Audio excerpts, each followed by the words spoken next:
હાલ હું કેરલાના એક શહેરમાં રહું છું, પરંતુ મેં દીકરી તરીકે ગુજરાતમાં જન્મ લીધો છે અને હું ગુજરાતની દીકરી છું ને એનું મને બેહદ ગર્વ છે.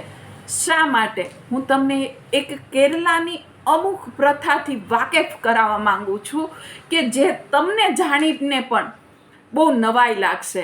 તો ચાલો જાણીએ કે અહીંયા જ્યારે દીકરીનો જન્મ થાય છે ને ત્યારથી માંડીને એમના લગ્ન થાય છે ને ત્યાં સુધી બાપ તનતોડ મહેનત કરે છે.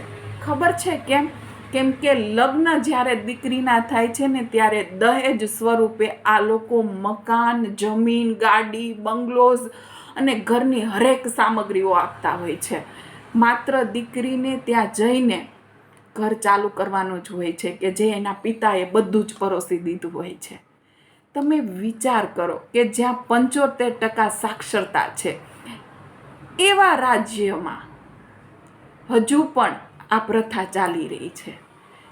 તમે વિચાર કરો કે જ્યારે દીકરીનો જન્મ થતો હશે ત્યારે બાપને કેટલું દુઃખ થતું હશે કે મારી આગળ ખુદની આગળ રહેવા માટે મકાન નથી તો હું મારી દીકરીને શું આપીશ.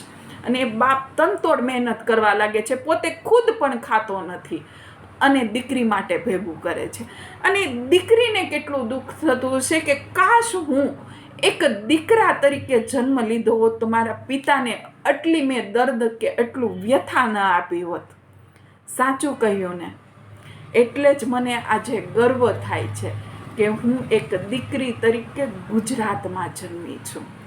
બાકી કોમલની વાતો કોમલ સાથે.